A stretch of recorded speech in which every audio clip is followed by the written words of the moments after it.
They thought I was helpless on an operating table, but what they did not realize was that I had already anticipated their move and secured every legal protection months before I ever needed surgery.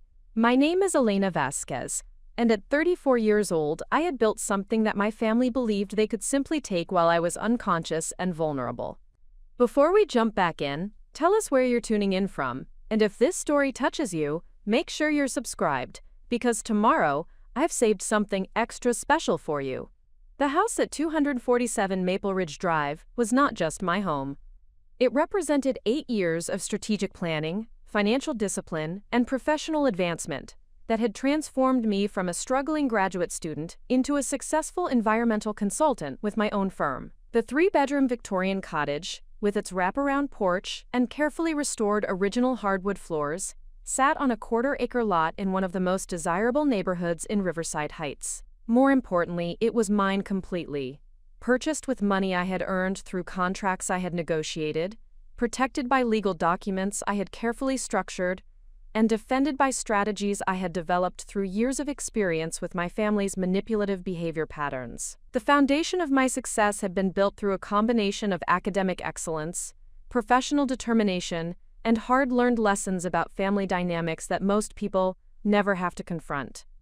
My path to homeownership began during my final year at State University, where I was completing my master's degree in environmental science while working as a research assistant for Dr. Patricia Hoffman, one of the most respected environmental consultants in the region. The research position provided not only valuable experience in conducting environmental impact assessments and regulatory compliance analysis, but also insight into the business aspects of consulting work that would prove crucial in my later career development. During that final academic year, I made a decision that would fundamentally shape my professional trajectory and financial future. Rather than pursuing the traditional path of seeking employment with an established environmental consulting firm, I decided to develop my own independent practice specializing in small to medium-sized projects that larger firms often considered too time-intensive relative to their profit potential. This decision was initially met with considerable skepticism from family members who viewed entrepreneurship as unnecessarily risky compared to the security of traditional employment, with steady paychecks and comprehensive benefits packages. My mother, Isabella, had spent 30 years as a high school mathematics teacher, building her career around the predictability and stability that came with public education employment. My father, Roberto, worked as a facilities manager for the county government, a position that provided reliable income and excellent retirement benefits, but required minimal risk-taking or creative problem-solving. Their approach to career development emphasized security and predictability over potential growth and financial opportunity. From their perspective, my decision to start an independent consulting practice represented an unnecessary gamble that could jeopardize my long-term financial stability and professional reputation. However, my decision was based not on reckless ambition, but on careful analysis of market opportunities and realistic assessment of my capabilities and resources. During my graduate research, I had identified a significant gap in environmental services for mid-sized development projects, particularly in suburban areas, where larger consulting firms focused their attention on more profitable industrial and commercial clients. Municipal planning departments and local developers frequently needed environmental impact assessments, regulatory compliance assistance, and ongoing monitoring services. But they required consultants who could provide personalized attention and competitive pricing that larger firms could not offer. The business model I developed focused on building long-term relationships with local government agencies, regional developers, and small businesses that needed reliable environmental consulting services, but did not require the extensive resources and overhead costs associated with larger consulting firms. This approach allowed me to charge competitive rates while maintaining higher profit margins than would be possible as an employee of a larger organization. More importantly, it provided the flexibility and autonomy that would prove essential in managing the family dynamics that had already begun to influence my career decisions in problematic ways. The first indication that my professional success would create family complications emerged during my second year of independent practice, when my consulting firm had achieved sufficient stability and profitability to support my first serious consideration of home ownership. I had been living in a rented apartment since graduating from college, initially out of financial necessity and later as a strategic choice that provided flexibility while I established my business and built my client base. However, by this point, my income had stabilized at a level that made homeownership both feasible and financially advantageous from a tax and equity building perspective. My sister Catalina, who was 2 years older than me, had been married to David Torres for 4 years and had 2 young children, ages 3 and 5. Catalina worked part-time as a dental hygienist, a schedule that allowed her to coordinate her work responsibilities with childcare needs but limited her earning potential and career advancement opportunities. David worked in construction, primarily residential remodeling projects that provided decent income during busy periods but created financial uncertainty during slower seasons. Their combined income was sufficient to cover basic living expenses and modest lifestyle choices, but it did not provide the financial flexibility necessary for major purchases or long-term investments. When I mentioned my intention to purchase a home, the family response revealed patterns of thinking that would become increasingly problematic as my financial success continued to grow. Rather than celebrating my achievement or expressing pride in my professional accomplishments, family members immediately began calculating how my home ownership could potentially benefit their own housing situations or provide solutions to their financial challenges. The underlying assumption was that individual family member success created opportunities and resources that should naturally be shared with other family members who had greater needs or more challenging circumstances. Catalina was the first to suggest that home ownership would provide me with opportunities to help family members who were struggling with housing costs or needed temporary accommodation during difficult periods. She noted that a house would have multiple bedrooms and common areas that could easily accommodate family members who needed short-term housing assistance or longer-term living arrangements that could benefit everyone involved. The suggestion was presented as a natural extension of family support and mutual assistance, but I recognized the underlying expectation that my resources should be available to address other people's housing needs and financial challenges. My parents reinforced this expectation by noting that home ownership brought responsibilities and opportunities that extended beyond individual benefit. They emphasized that owning property meant having resources that could help family members during emergencies or transitions, and they suggested that my financial success carried with it increased obligations to support family members who had not achieved similar levels of economic stability. The message was clear. Individual achievement was acceptable as long as it ultimately served collective family interests and provided resources for addressing shared challenges and mutual support. Preparing and narrating this story took us a lot of time, so if you are enjoying it, subscribe to our channel. It means a lot to us. Now back to the story. This pattern of viewing individual success as collective resources became more pronounced as my business continued to grow and my income increased. Each professional milestone and financial achievement was immediately evaluated for its potential utility in addressing family members' needs and challenges. When I secured a major contract with the county planning department that significantly increased my monthly income, family members began discussing the possibility of my providing financial assistance for various projects and expenses. When I purchased a reliable vehicle to replace the aging car I had been driving since college, the conversation focused on how the old car could be passed on to family members who needed transportation. The fundamental issue was not that family members wanted to benefit from my success, which would be natural and understandable within the context of close family relationships. The problem was that they appeared to view my professional achievements and financial resources as existing primarily for their benefit, rather than recognizing my right to make independent decisions about how to use the results of my hard work and strategic planning. This perspective created ongoing pressure to subordinate my individual goals and preferences to collective family needs and expectations. Understanding these dynamics was crucial to developing an effective strategy for protecting my interests while maintaining family relationships. I recognized that simply refusing family requests or establishing boundaries without explanation would likely create conflict and resentment that could damage relationships that remained important to me.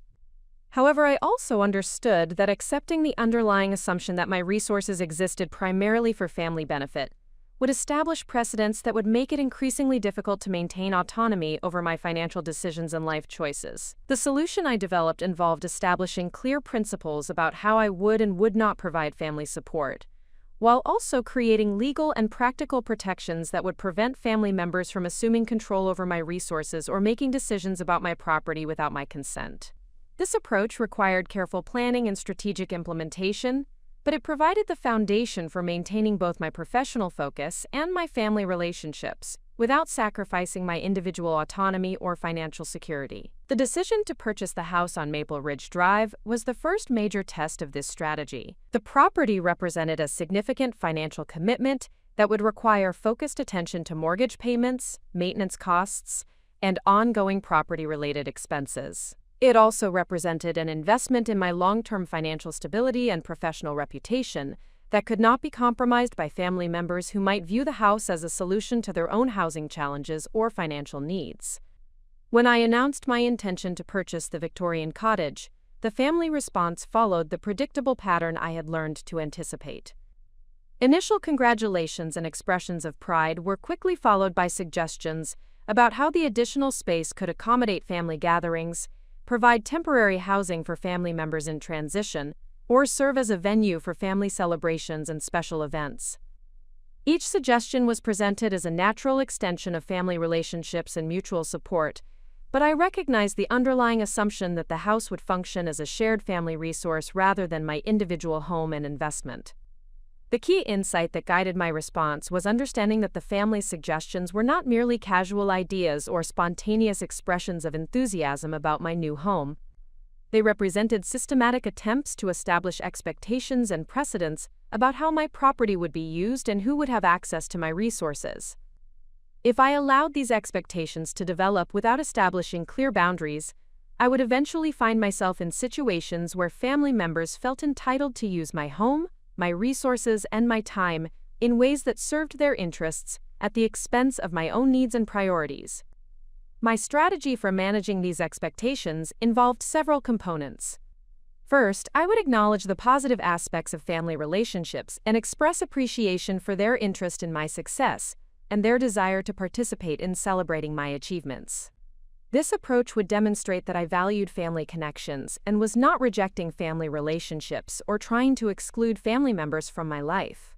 Second, I would establish clear boundaries about how the house would and would not be available for family use, focusing on practical considerations related to my work responsibilities, financial obligations, and personal privacy needs. Most importantly, I would implement legal and practical protections that would prevent family members from assuming unauthorized access to or control over my property, regardless of any emergencies or circumstances that might arise in the future. This component of my strategy was based on my growing understanding that family members who felt entitled to access my resources would likely escalate their efforts if they encountered situations where I was unable to actively protect my interests due to illness, travel, or other circumstances that limited my availability or capacity to respond to family pressure. The legal protections I implemented included carefully structured ownership documents that clearly established my sole ownership of the property and specified exactly who did and did not have any rights or interests in the house.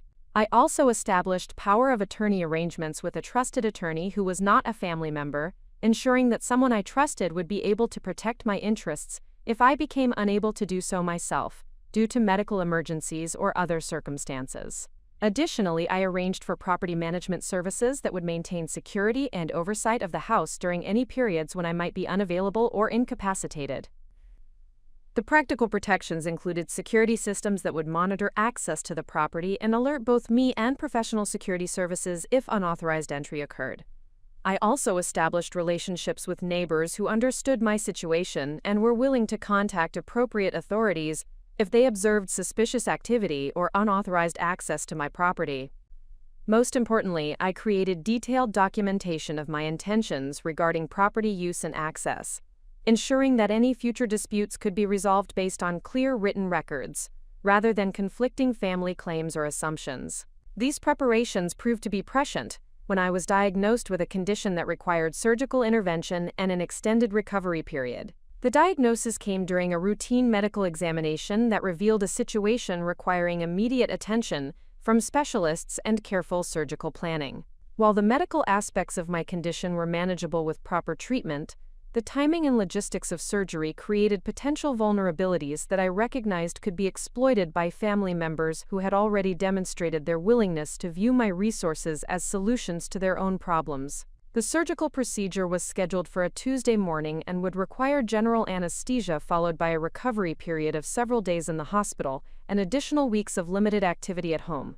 During the pre-surgical planning process, I informed my family about the medical situation and the expected timeline for surgery and recovery, emphasizing that I had arranged for professional care and support services that would ensure my needs were met throughout the process. I also made it clear that I had established specific arrangements for property security and management during my absence, and that these arrangements did not require or accommodate family involvement in property oversight or access. However, I also recognized that providing this information to family members created opportunities for them to develop their own plans and expectations about how they might use my temporary incapacity to advance their own interests, or establish control over resources they had long viewed as potentially available for their benefit. The combination of my physical vulnerability during surgery and recovery, my temporary absence from the property, and their long-standing assumptions about access to my resources created conditions that could easily be exploited by family members who had already demonstrated their willingness to prioritize their own needs over my individual rights and preferences.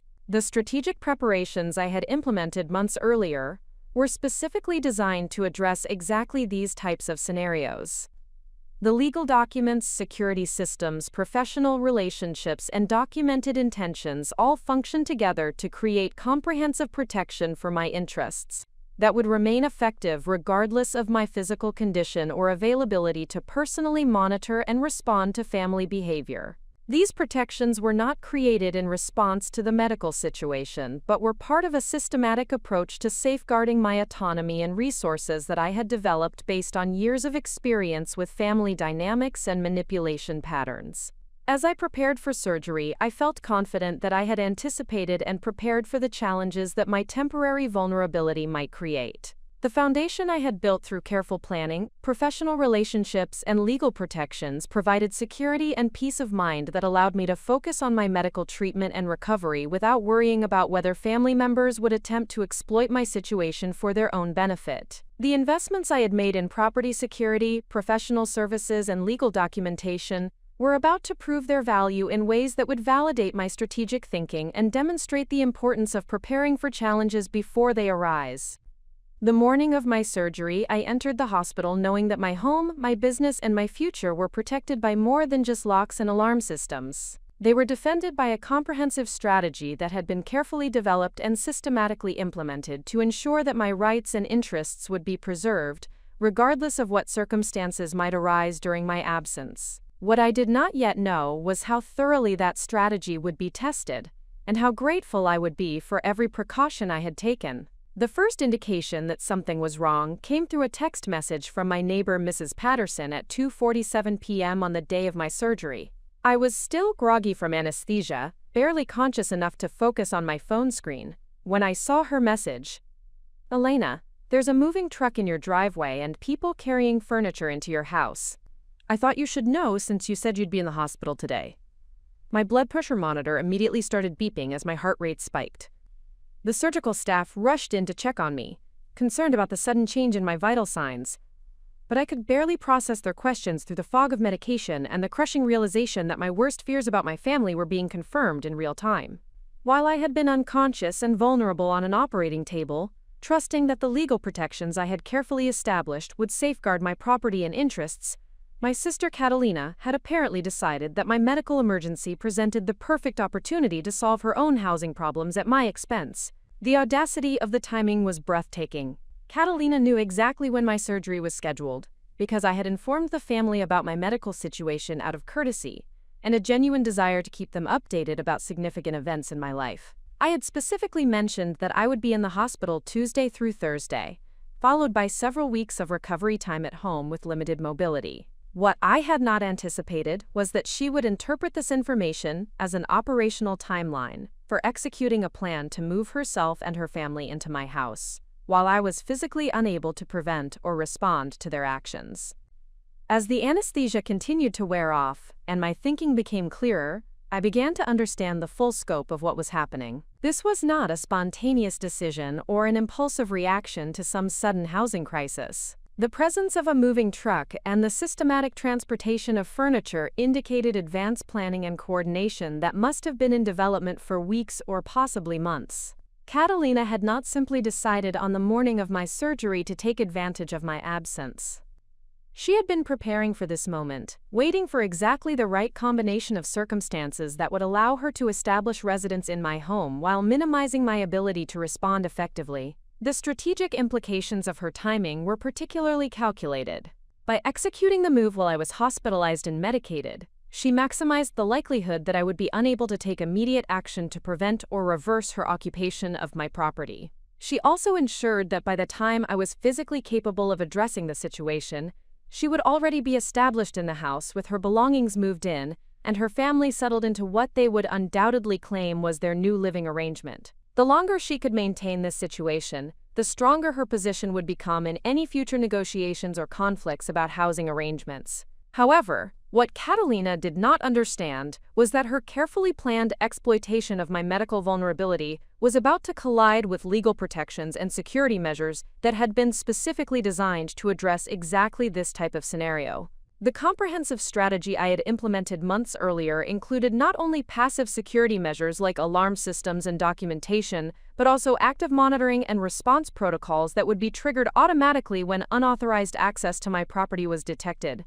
The security system I had installed included motion sensors, door and window monitors, and video surveillance that were connected to a professional monitoring service with authority to dispatch police and emergency responders when suspicious activity was detected. The system was programmed to recognize my normal patterns of entry and exit, but it would immediately alert the monitoring company if activity occurred during times when I was not expected to be present, or if entry was attempted using methods that did not match my established protocols. When Catalina and her family began moving furniture into my house, the security system immediately detected the unauthorized activity and initiated the alert protocol I had established. The monitoring company attempted to contact me first, following standard procedures for verifying whether the activity was authorized. However, when they were unable to reach me due to my medical condition, they moved to the next level of the response protocol, which involved contacting my designated emergency contact and legal representative.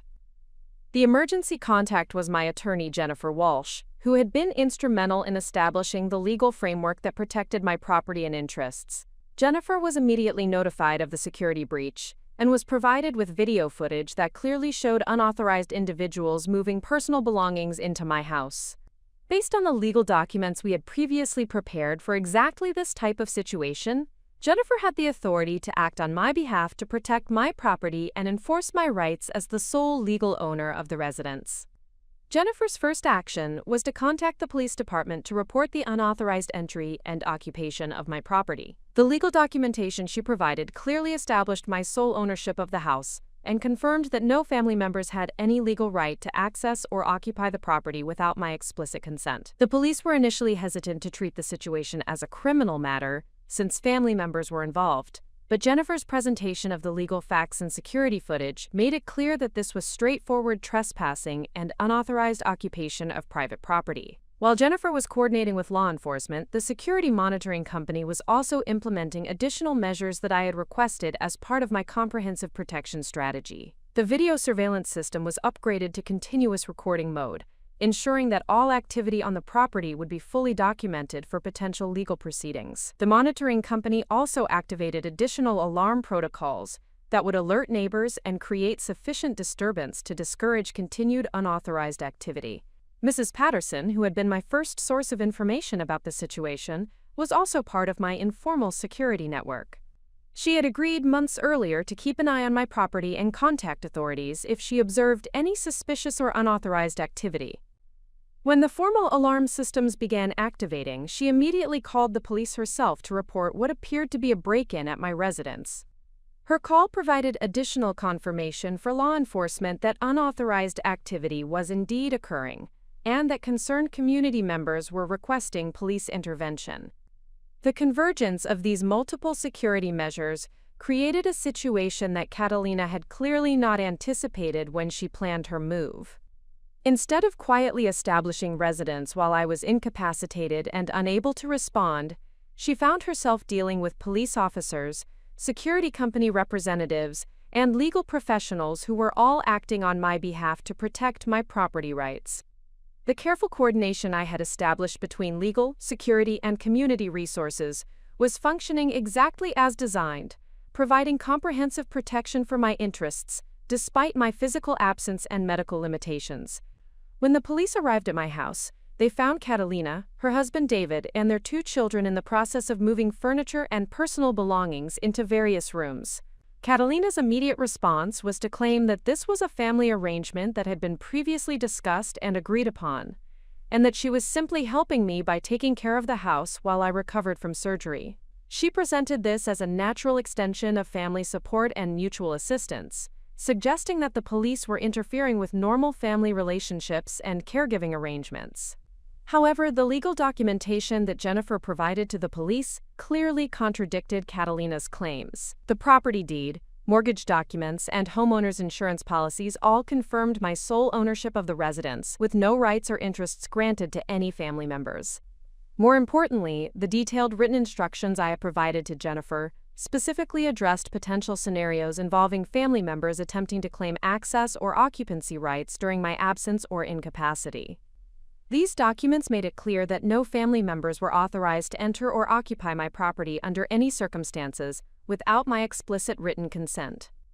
The video footage from the security cameras provided additional evidence that contradicted Catalina's explanation of the situation. The recordings showed systematic transportation of furniture and household items that suggested permanent relocation rather than temporary caretaking or house-sitting arrangements. The scope and organization of the move indicated advanced planning and coordination that was inconsistent with spontaneous caregiving or emergency assistance.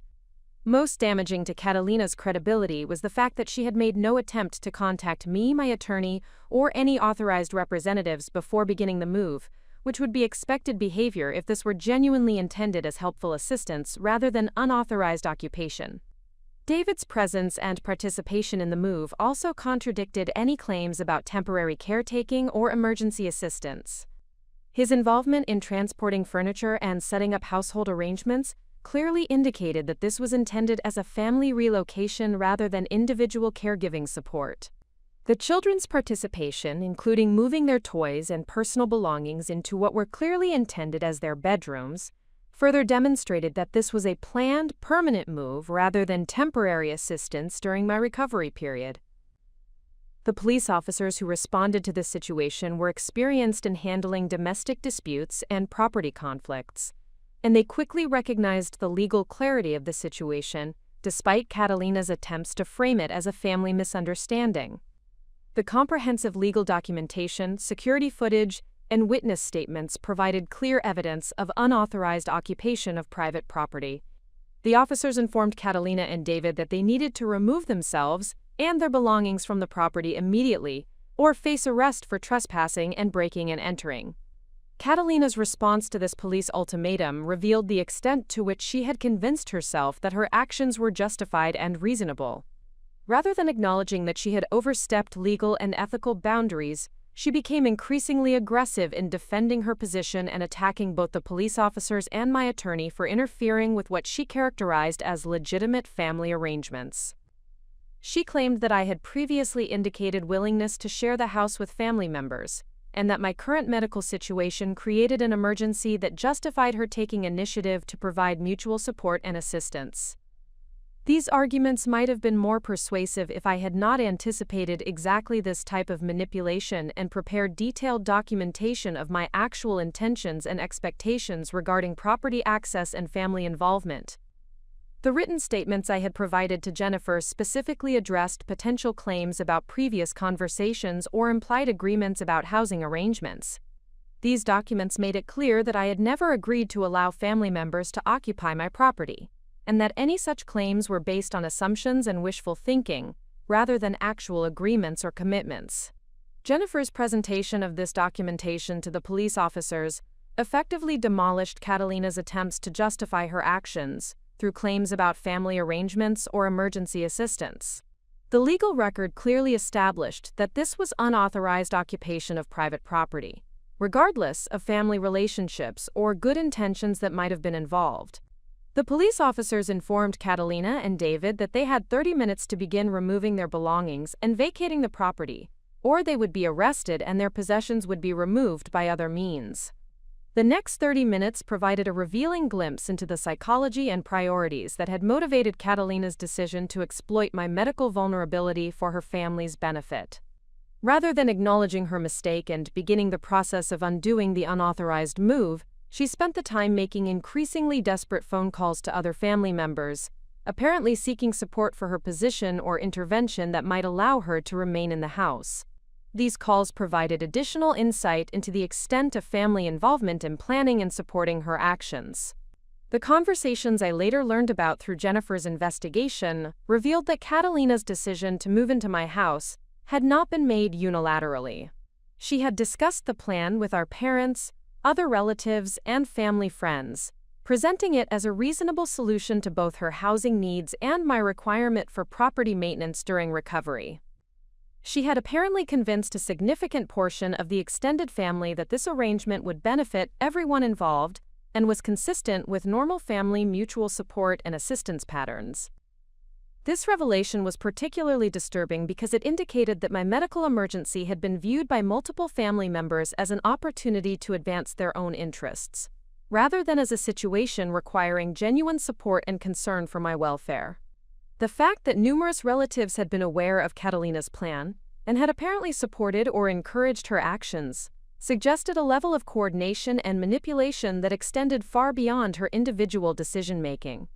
It also indicated that I would likely face ongoing pressure and criticism from family members who had invested in the success of her unauthorized occupation scheme. However, the immediate legal reality remained unchanged, regardless of how many family members supported Catalina's position or believed her actions were justified. The police officers were not interested in family politics or competing interpretations of appropriate mutual support. They were focused on the legal facts of property ownership and unauthorized occupation, and those facts clearly supported my rights as the sole legal owner of the residence. When the 30-minute deadline expired without significant progress toward vacating the property, the officers began the process of arresting Catalina and David for trespassing. The arrest process created additional complications that Catalina had clearly not anticipated when she planned her move. With both parents in police custody, arrangements needed to be made for the immediate care and supervision of their 2 young children. The children, who were confused and frightened by the sudden appearance of police officers and the arrest of their parents, became additional victims of Catalina's poor decision-making and failure to consider the potential consequences of her actions for her own family's welfare and stability. Child Protective Services was contacted to assess the situation and determine appropriate temporary placement for the children, while their parents dealt with the legal consequences of their unauthorized occupation of my property. The involvement of CPS added another layer of official documentation and oversight to the situation, further establishing the serious nature of Catalina's actions and their impact on multiple family members. The children were ultimately placed with our parents temporarily, but the entire incident created trauma and disruption that could have been entirely avoided if Catalina had respected legal boundaries and property rights. The removal of Catalina's belongings from my house took several additional hours and required the assistance of professional movers hired at her expense to transport furniture and household items back to temporary storage facilities. The cost of this emergency moving service, combined with legal fees, bail money, and other expenses related to the arrest and legal proceedings, created significant financial stress for Catalina and David that compounded the housing challenges they had been attempting to solve through unauthorized occupation of my property. By the time I was medically stable enough to receive detailed briefings about the situation from Jennifer, the immediate crisis had been resolved and my property had been secured against further unauthorized access. However, the emotional and psychological impact of learning that family members had attempted to exploit my medical vulnerability was profound and lasting. The realization that people I loved and trusted had viewed my surgery as an opportunity to advance their own interests, rather than as a situation requiring genuine support and concern, forced me to reconsider fundamental assumptions about family relationships and loyalty. The security footage and police reports provided undeniable evidence of what had occurred, but they could not fully capture the sense of betrayal and violation that came with understanding how my family had responded to my medical emergency. Rather than offering genuine assistance or concern for my recovery, they had immediately begun calculating how my temporary incapacity could be leveraged to solve their own problems and advance their own interests. This revelation would prove to be a turning point in my relationship with my family and my understanding of the importance of maintaining strong boundaries and legal protections regardless of emotional connections or family obligations. As I recovered from surgery over the following days, I gradually learned additional details about the scope and planning that had gone into Catalina's attempted occupation of my house. The investigation revealed that she had been researching the legal requirements for establishing residency and had consulted with friends and family members about strategies for gaining access to my property during my absence. She had also made advance arrangements for utilities, mail forwarding, and other services that indicated her intention to establish permanent rather than temporary residence in my home. The comprehensive nature of her planning made it clear that this had not been an impulsive decision or desperate reaction to sudden housing crisis. Instead, it represented calculated exploitation of my medical vulnerability that had been developed over an extended period with the knowledge and support of other family members. This understanding would prove crucial in determining how to respond to the inevitable family pressure and manipulation that would follow, as they attempted to portray themselves as victims of my unreasonable legal protection measures, rather than acknowledging the serious violations of trust and boundaries that their actions had represented. The first priority during my hospital recovery was establishing a complete understanding of what had occurred while I was under anesthesia, and ensuring that all necessary measures had been implemented to prevent any recurrence of unauthorized access to my property. Jennifer Walsh, my attorney, provided comprehensive briefings during her daily visits to my hospital room, methodically reviewing the security footage, police reports, and legal documentation that had been generated during the crisis. These sessions served not only to inform me about the specific events that had transpired, but also to demonstrate the effectiveness of the protective framework we had established, and to identify any additional measures that might be required to strengthen my position moving forward.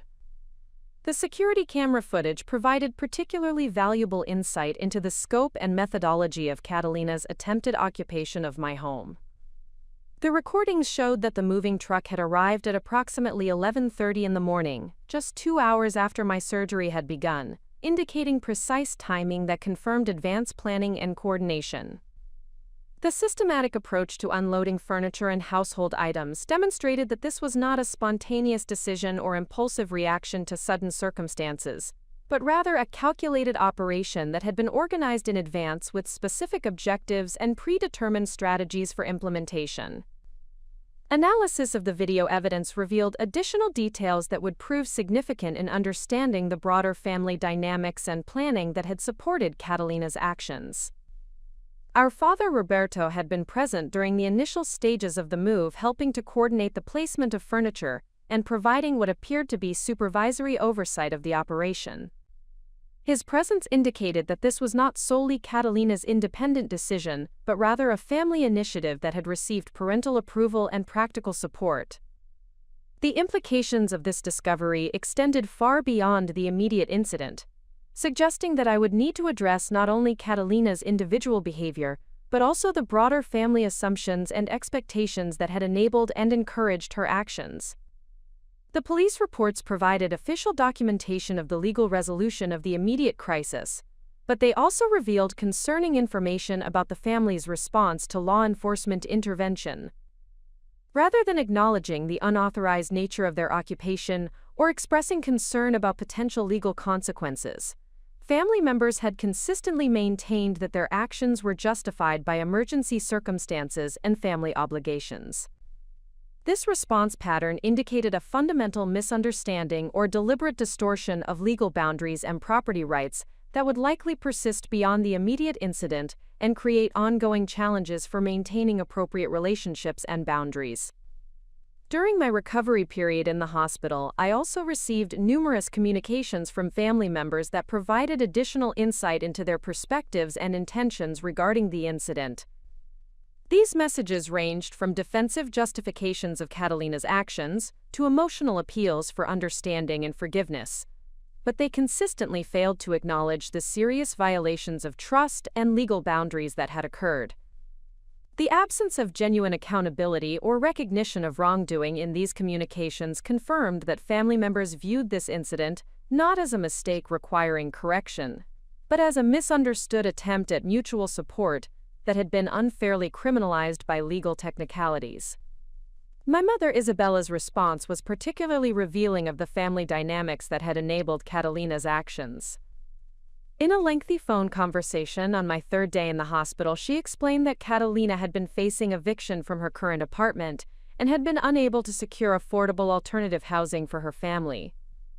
According to Isabella, the family had discussed various options for providing temporary assistance, and my house had been identified as the most practical solution given its size and my temporary absence due to medical treatment. She presented this as a natural extension of family mutual support and expressed confusion about why I had involved attorneys and police officers in what she characterized as a private family matter. Isabella's explanation revealed the fundamental disconnect between the family's perception of appropriate mutual support and the legal realities of property ownership and unauthorized occupation. From her perspective, my ownership of a house that had extra space created an obligation to provide accommodation for family members who needed housing assistance, particularly during emergency situations. The fact that I was temporarily absent due to medical treatment made the house available for family use without creating any inconvenience or conflict for me personally. The legal protections I had established were viewed not as appropriate safeguards for my property rights, but as unnecessary barriers to natural family cooperation and mutual assistance. This perspective demonstrated a complete misunderstanding of the legal and ethical principles that govern property rights and personal autonomy. The family's assumption that my resources should automatically be available for collective use reflected a fundamental failure to recognize my individual rights and decision-making authority regarding my own property and financial assets. More concerning was their apparent belief that my medical emergency created not an obligation to provide genuine support and assistance, but an opportunity to solve their own problems using my resources while I was unable to prevent or object to their actions. The strategic response I developed during my hospital recovery focused on several key objectives that would establish clear boundaries and consequences while providing opportunities for family members to recognize their mistakes and modify their behavior accordingly. The first objective was ensuring that all legal protections remained fully effective, and that any gaps or vulnerabilities identified during the recent incident were addressed through additional documentation or procedural improvements. The second objective was communicating clearly and consistently about my expectations regarding future interactions and the consequences that would follow any additional violations of boundaries or property rights. The third and most challenging objective was determining how to maintain family relationships with members who demonstrated genuine remorse and behavioral change while protecting myself from those who remained committed to manipulative or exploitative approaches to family interactions. This required careful assessment of individual family members, responses to the incident, and their willingness to acknowledge wrongdoing and commit to respecting appropriate boundaries in future interactions. The process would necessarily be gradual and conditional, with continued relationship development dependent on consistent demonstration of respectful and appropriate behavior over extended periods. Jennifer Walsh's expertise proved invaluable in developing comprehensive strategies for achieving these objectives while maintaining legal protections and personal security. Her recommendation was to establish a formal written policy regarding family access to my property and resources that would eliminate any ambiguity about expectations and consequences. This document would serve multiple purposes, providing clear guidance for family members about appropriate and inappropriate behavior, creating legal documentation that could be used in future enforcement actions if necessary, and demonstrating my commitment to maintaining boundaries regardless of family pressure or emotional manipulation. The written policy we developed addressed several specific areas where family expectations had previously created conflicts or boundary violations. Property access was limited to explicit written authorization provided in advance with specific time limitations and purposes clearly defined. Financial assistance would be considered only for genuine emergencies and only after family members had exhausted other available resources and assistance options. Business or professional advice would be provided when requested and appropriate, but I would not accept responsibility for implementing recommendations or managing outcomes of family members' business decisions. Most importantly, the policy established clear consequences for violations of these boundaries, including immediate termination of any ongoing assistance or support, legal action to protect my rights and interests, and suspension of family relationship privileges until behavioral changes had been demonstrated consistently over specified time periods. These consequences were designed not to be punitive or vindictive, but to create accountability and incentives for respectful behavior while protecting my interests from further exploitation or manipulation attempts. The hospital discharge planning process provided an opportunity to implement the first practical test of these new policies and procedures. Family members who expressed interest in providing assistance during my recovery period were required to submit specific proposals describing exactly what assistance they intended to provide, when and how it would be delivered, and what outcomes were expected from their involvement. These proposals were evaluated based on whether they genuinely addressed my needs and preferences or primarily served the family members' own interests and agendas. Catalina's initial response to this process revealed the extent to which she remained committed to manipulative approaches despite the serious consequences she had already experienced. Her proposal for recovery assistance focused heavily on her need to make amends for her previous actions and her desire to demonstrate her commitment to family relationships. The specific assistance she offered was vague and general, suggesting that she was more interested in gaining access to my home and re-establishing her presence in my life than in providing genuine support tailored to my actual recovery needs and preferences. In contrast, our younger brother Miguel submitted a thoughtful and detailed proposal that focused specifically on practical assistance that would genuinely support my recovery while respecting my autonomy and privacy. His offer included grocery shopping and meal preparation assistance, transportation to medical appointments, and help with household maintenance tasks that might be difficult during my limited mobility period. Most importantly, his proposal included clear time boundaries and regular check-ins to ensure that the assistance remained appropriate and helpful rather than becoming intrusive or controlling. The difference between these two approaches provided clear evidence of the varying levels of respect and understanding that different family members brought to their interactions with me. Miguel's proposal demonstrated genuine concern for my welfare and recognition of my right to maintain control over my recovery process and living environment. Catalina's approach revealed continued focus on her own needs and agenda with limited consideration for my preferences or boundaries. This distinction would prove crucial in determining how to allocate my time and energy among family relationships during the recovery period and beyond. The implementation of my new boundary policies also required careful coordination with the professional support services I had arranged for my recovery period. The home health aid, physical therapy services, and meal delivery arrangements all needed to be integrated with any family assistance in ways that maintained consistency and avoided confusion or conflict. The professional services provided a foundation of reliable support that ensured my recovery needs would be met regardless of family availability or reliability, while also serving as objective witnesses to family behavior and interactions. During the first week of my recovery at home, the effectiveness of these coordinated support arrangements became clearly apparent. The professional services functioned smoothly and reliably, providing exactly the assistance I needed when I needed it without creating additional stress or complications. Miguel's assistance complemented these services appropriately, focusing on areas where personal attention and family connection provided genuine value, while respecting the boundaries and schedules established by professional providers. However, Catalina's attempts to insert herself into my recovery process created ongoing disruptions and conflicts that validated my concerns about her continued commitment to manipulative behavior.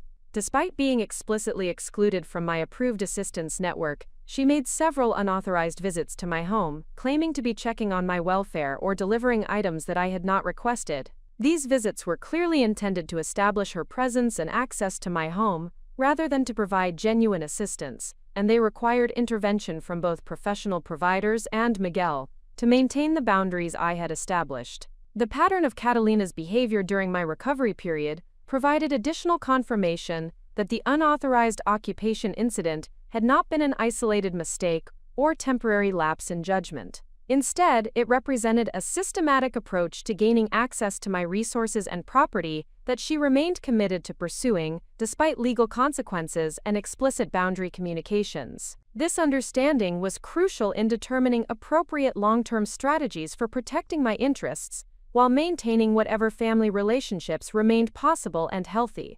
The broader family response to my boundary enforcement efforts revealed additional dynamics that would influence future relationship development and decision-making.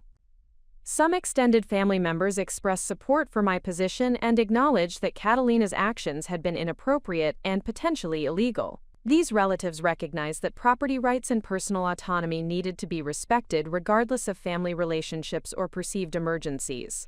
Their support provided valuable validation and encouragement during a challenging period of recovery and relationship redefinition. However, other family members continued to characterize my response as excessive and unsympathetic to Catalina's housing difficulties and family needs. These relatives maintained that family obligations should take precedence over legal technicalities, and that my refusal to accommodate Catalina's housing needs demonstrated selfishness and lack of appropriate family loyalty. Their perspective created ongoing pressure and criticism that required additional strategies for management and response. The division within the extended family regarding my response to Catalina's actions provided valuable insight into the varying levels of respect for individual autonomy and legal boundaries that existed within our family network. Family members who supported my position demonstrated understanding of appropriate relationship dynamics and recognition of the importance of consent and authorization in family interactions. Those who criticized my response revealed commitments to collective decision-making and resource sharing that failed to recognize individual rights and preferences. This understanding would prove essential in developing long-term strategies for family relationship management that protected my interests while maintaining connections with family members who demonstrated appropriate respect and boundaries. The recovery period had served not only as a time for physical healing, but also as a crucial assessment period for evaluating family dynamics and individual relationships in light of the serious violations of trust and boundaries that had occurred during my medical emergency. As I prepared to return to full professional activity and normal daily routines, the lessons learned during this crisis and recovery period would inform all future decisions regarding family involvement in my life and access to my resources. The strategic preparations that had protected my property during the crisis had proven their value, but equally important were the insights gained about individual family members, character and priorities, when faced with opportunities for exploitation versus genuine service and support. The transition back to full professional activity after 6 weeks of medical recovery required careful planning and systematic re-engagement with the client relationships and project commitments that formed the foundation of my environmental consulting practice. The forced absence had created opportunities to evaluate not only my physical capabilities and limitations, but also the operational systems and professional relationships that would support continued business growth and development. The crisis management skills I had developed through handling the family property violation now proved valuable in addressing the professional challenges that had accumulated during my recovery period. My first priority was conducting comprehensive reviews with each active client to assess project status, address any concerns or delays that had developed during my absence, and establish updated timelines and deliverables that reflected my current capacity and availability. These conversations provided opportunities to demonstrate professionalism and commitment, while also setting appropriate boundaries about workload and scheduling that would prevent overextension during my gradual return to full productivity. The positive responses from clients reinforced the importance of maintaining strong professional relationships and clear communication practices that create trust and confidence even during challenging circumstances. The county planning department contract that had been my largest single source of revenue required particular attention due to several environmental impact assessments that had been scheduled for completion during my recovery period. The delay in these assessments had created cascading effects on development project timelines and regulatory approval processes that needed immediate attention and resolution. However, the professional relationships I had cultivated with planning department staff and the reputation for quality work I had established over several years provided foundation for addressing these challenges constructively rather than defensively. During my meeting with Sandra Martinez, the planning department director, I learned that my absence had actually created opportunities for demonstrating the value and reliability of my consulting services in ways that might not have been apparent under normal circumstances. Other consulting firms that had been brought in to handle urgent projects during my recovery had struggled with the specialized knowledge and local regulatory expertise that my practice had developed through years of focused work in the region. The comparison had highlighted the competitive advantages of my specialized approach and established relationships in ways that strengthened rather than weakened my professional position. Sandra's feedback also revealed that my professional handling of the medical situation and recovery process had enhanced rather than diminished confidence in my business practices and reliability. The advanced planning and systematic communication I had maintained with clients throughout the crisis had demonstrated organizational capabilities and commitment to service that distinguished my practice from competitors who might be less prepared for managing unexpected challenges or disruptions. This validation was particularly valuable as I prepared to expand my client base and pursue larger contract opportunities that would require demonstrated reliability and crisis management capabilities. The financial impact of my 6-week absence from active project work had been significant but manageable due to the business planning and financial reserves I had established during previous years of consistent profitability and growth. The emergency fund I had maintained specifically for business continuity purposes had covered fixed expenses and minimal operational costs during the recovery period, while the strong relationships with clients had preserved most project contracts and future revenue opportunities. This experience reinforced the importance of conservative financial planning and systematic preparation for business disruptions that could arise from health emergencies or other unforeseen circumstances. However, the return to professional activity also created new opportunities for family members to renew their pressure campaigns and manipulation attempts that had been temporarily suspended during my medical crisis. As word spread through family networks that I was resuming normal work activities and client engagement, family members began approaching me with renewed requests for assistance, advice, and financial support that followed familiar patterns of expectation and entitlement. The difference was that they now framed these requests in terms of helping family members who had suffered due to the consequences of the property violation incident and subsequent legal complications. Catalina's approach was particularly calculated and manipulative, focusing on the financial hardships her family had experienced due to legal fees, temporary housing costs, and David's inability to secure steady employment following his arrest and criminal charges. She presented these difficulties as direct results of my decision to involve law enforcement and legal representatives in what she continued to characterize as a family misunderstanding that could have been resolved through private discussion and negotiation. The implication was that I bore responsibility for the negative consequences that had followed from my refusal to accommodate her housing needs through informal family arrangements. This narrative revision represented a sophisticated form of manipulation that attempted to recast Catalina as a victim of my excessive legal response, rather than acknowledging her role as the perpetrator of unauthorized property occupation and violation of clearly established boundaries. The strategy was designed to generate sympathy from other family members while creating pressure for me to provide financial assistance or other forms of support that would demonstrate forgiveness and family loyalty. The approach revealed continued commitment to manipulative tactics rather than genuine accountability or behavioral change. My response to these renewed pressure campaigns was informed by the boundary policies and communication strategies I had developed during the recovery period. But it also required adaptation to address the new circumstances and arguments that family members were introducing.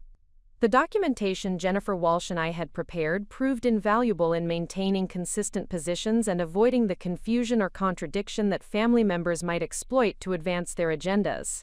The written policies provided clear guidance for responding to requests, while the legal protections remained in place to prevent any escalation to unauthorized actions or violations. The most significant challenge during this period was managing the extended family dynamics that had developed around the property violation incident and its aftermath.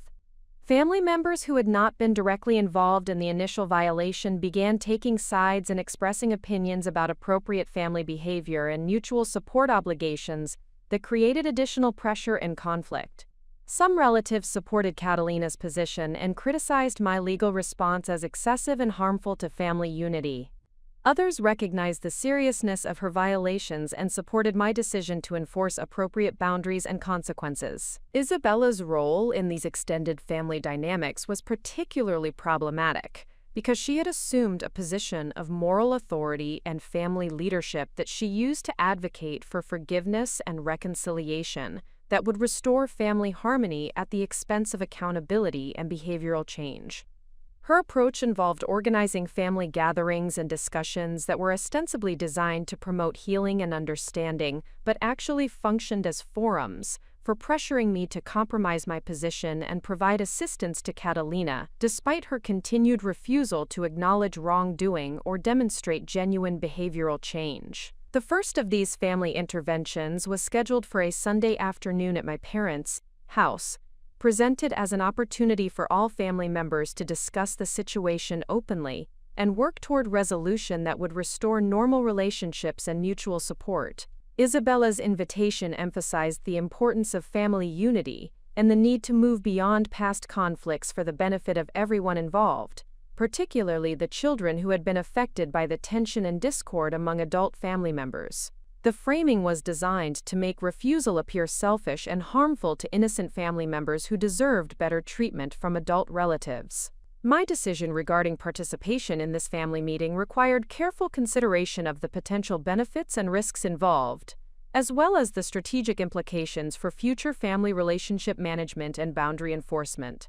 Participation could provide opportunities to communicate my position clearly and directly to all family members simultaneously, potentially reducing misinformation and manipulation of my statements or intentions. However, it also created risks of being outnumbered by family members who supported Catalina's position and subjected to coordinated pressure tactics that might be difficult to resist or counter effectively. After consultation with Jennifer Walsh about the legal and practical implications of engaging in family mediation discussions, I decided to attend the meeting, but with carefully prepared statements and clear boundaries about what topics would and would not be subject to negotiation or compromise. My participation would be conditional on acknowledgement that the meeting was a voluntary discussion rather than a binding arbitration process, and that I retained complete autonomy over decisions regarding my property, financial resources, and future family relationship boundaries. The preparation for this family meeting involved developing comprehensive talking points that addressed the key issues and concerns that would likely be raised, while also establishing clear positions on non-negotiable principles that would guide my responses regardless of emotional pressure or manipulation attempts. These talking points focused on several critical areas: acknowledgement of the legal violations that had occurred and their seriousness regardless of family relationships, recognition that property rights and personal autonomy must be respected in all family interactions, understanding that genuine accountability and behavioral change were prerequisites for relationship rebuilding, and commitment to maintaining appropriate boundaries and consequences for future violations.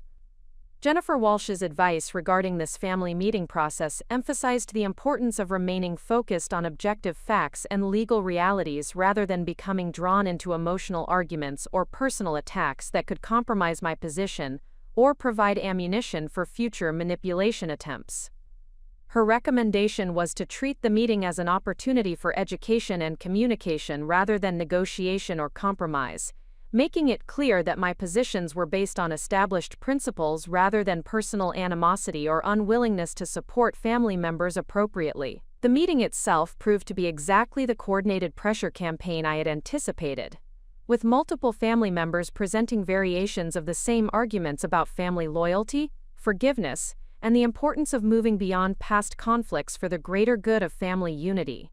Roberto opened the discussion by acknowledging that mistakes had been made on all sides, but emphasizing the need for everyone to focus on solutions rather than blame assignment. This framing immediately revealed the family's strategy of minimizing Catalina's violations, while pressuring me to compromise my position in the interest of harmony and reconciliation. Catalina's presentation followed the victim narrative she had been developing since the incident, focusing on the hardships her family had experienced and the children's confusion about family relationships and loyalty. She acknowledged that she might have made errors in judgment, but characterized them as good faith attempts to provide mutual family support that had been misunderstood and criminalized due to legal technicalities rather than genuine wrongdoing. Her emotional appeal was designed to generate sympathy while avoiding accountability for the deliberate violations of trust and boundaries that had actually occurred. The responses from other family members revealed the extent to which they had accepted and reinforced this revisionist narrative, rather than acknowledging the serious nature of unauthorized property occupation and the violation of legal and ethical boundaries it represented. Uncle Mario suggested that family problems should be resolved through internal discussion rather than involving outside authorities or legal representatives. Aunt Sophia emphasized the importance of forgiveness and second chances in maintaining healthy family relationships. Cousin Patricia noted that everyone made mistakes and that the focus should be on learning and moving forward rather than punishment and consequences. These responses demonstrated a fundamental misunderstanding of the difference between ordinary family conflicts that could be resolved through discussion and compromise versus serious violations of legal boundaries that required accountability and behavioral change. The family's approach treated unauthorized occupation of private property as equivalent to disagreements about holiday plans or other typical family issues, rather than recognizing it as criminal behavior that had required law enforcement intervention. This misunderstanding created ongoing risks for future violations and made genuine relationship rebuilding impossible without clearer acknowledgement of appropriate boundaries and consequences. My response to these family arguments focused on educating them about the legal and ethical principles that had been violated and the importance of maintaining these boundaries regardless of family relationships or good intentions.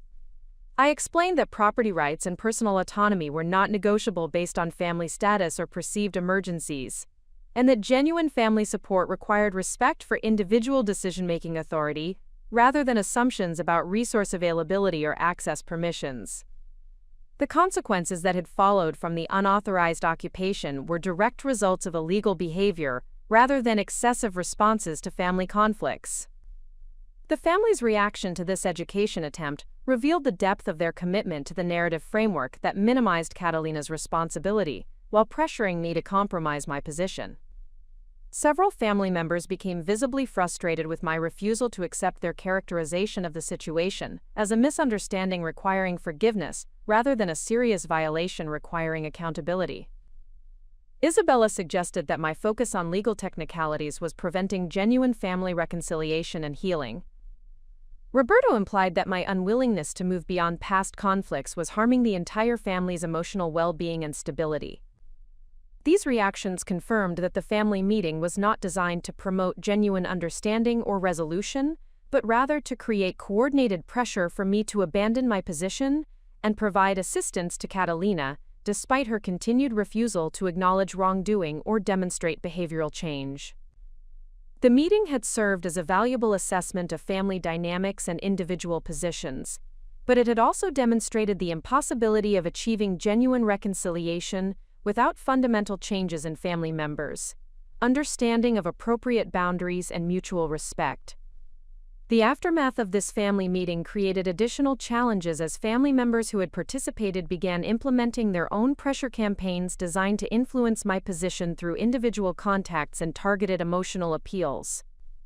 These efforts revealed sophisticated understanding of manipulation tactics and coordinated strategies that suggested advanced planning and systematic approach to changing my position through persistent pressure and emotional exhaustion. The experience reinforced the importance of maintaining clear boundaries and consistent positions regardless of family pressure, while also providing valuable intelligence about family dynamics and individual motivations that would inform future relationship management decisions.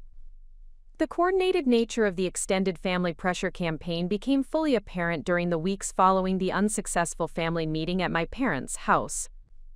Rather than accepting my clear communication about boundaries and accountability requirements, family members had apparently interpreted my participation in the discussion as evidence that my position could be influenced through sustained persuasion efforts and emotional manipulation tactics. The systematic approach they implemented revealed sophisticated understanding of psychological pressure techniques and demonstrated their collective commitment to breaking down my resistance through persistent, multifaceted influence attempts. The campaign began with seemingly casual individual contacts from extended family members who had not previously been involved in discussions about the property violation incident. These contacts followed similar patterns and messaging strategies that suggested coordination and advanced planning rather than spontaneous expressions of concern or interest. Aunt Carmen called to discuss holiday planning arrangements, then gradually shifted the conversation toward family relationships and the importance of maintaining unity despite past conflicts. Cousin Raphael sent text messages about upcoming family celebrations and asked pointed questions about my willingness to participate in events where Catalina would be present. Uncle Eduardo, who lived in a different state and had minimal regular contact with local family members, suddenly began reaching out with phone calls expressing concern about family discord and offering to mediate between conflicting parties. His offer of mediation services was presented as neutral assistance from a family member without direct involvement in local conflicts. But his detailed knowledge of specific issues and his consistent advocacy for reconciliation and forgiveness revealed that he had been thoroughly briefed by other family members and was participating in their coordinated influence campaign. The timing and coordination of these contacts created a pattern of persistent pressure that was designed to wear down resistance through emotional exhaustion and social isolation. Each family member presented their appeal as an individual expression of concern and support, but the collective effect was overwhelming and intrusive. The strategic distribution of contacts across different communication channels and time periods ensured that I would encounter family pressure regardless of my efforts to limit exposure or create space for normal daily activities and professional responsibilities. The content of these individual pressure attempts revealed sophisticated understanding of emotional manipulation techniques and systematic effort to identify and exploit potential vulnerabilities in my position.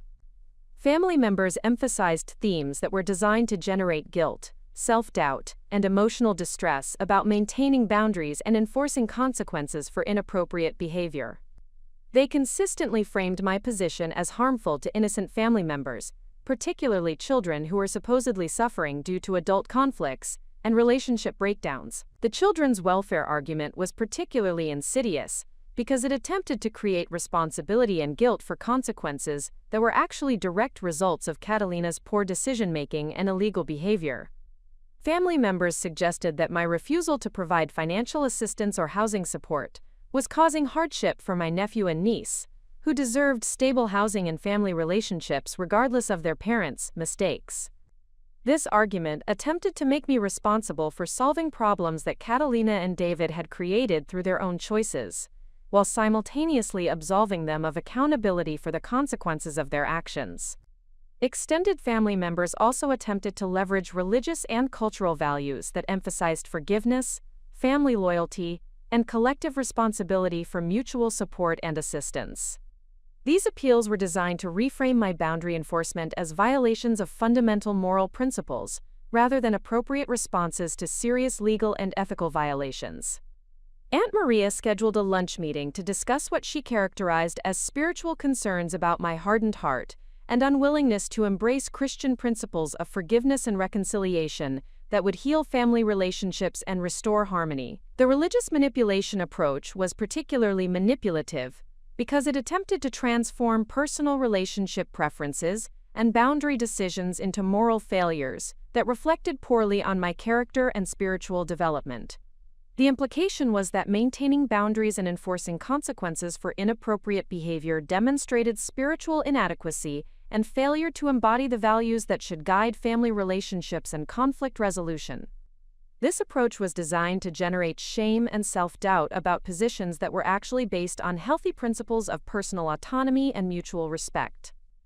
Professional relationships also became targets for family influence attempts, as extended family members began reaching out to colleagues, clients, and business associates in efforts to gather information about my activities and potentially influence my professional reputation. These contacts were presented as expressions of family concern and pride in my professional success, but they also included subtle suggestions that family conflicts were affecting my judgment and decision-making in ways that might impact my professional reliability and effectiveness. Sandra Martinez from the County Planning Department mentioned during a project update meeting that she had received a call from someone identifying themselves as my uncle, who had expressed concern about my stress levels and suggested that family support might help me manage the challenges of returning to work after medical recovery. The caller had offered to provide information about my personal situation and family support resources that might be relevant to my professional well-being and project management capabilities. This intrusion into my professional relationships represented a significant escalation in the family pressure campaign,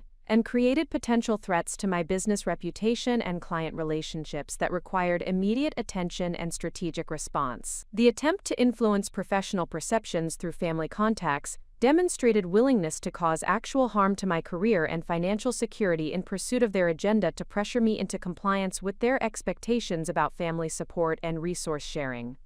My response to these professional interference attempts involved proactive communication with key clients and colleagues to address any concerns that might have been raised by unauthorized family contacts. I explained that some family members were experiencing personal difficulties and were unfortunately attempting to involve my professional relationships in private family matters, despite my requests for them to maintain appropriate boundaries between personal and business interactions. This approach provided context for any future contacts, while establishing clear expectations that professional relationships should remain separate from family conflicts. Jennifer Walsh's legal expertise proved valuable in addressing the more serious aspects of the family interference campaign that potentially constituted harassment or defamation that could impact my professional reputation and business relationships.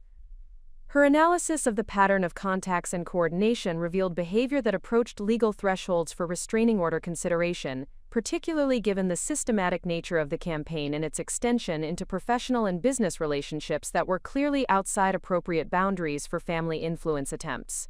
The documentation we maintained of family contacts, messages, and reported interactions with professional associates created comprehensive evidence of the coordinated nature of the pressure campaign and its potential impact on my personal and professional well-being.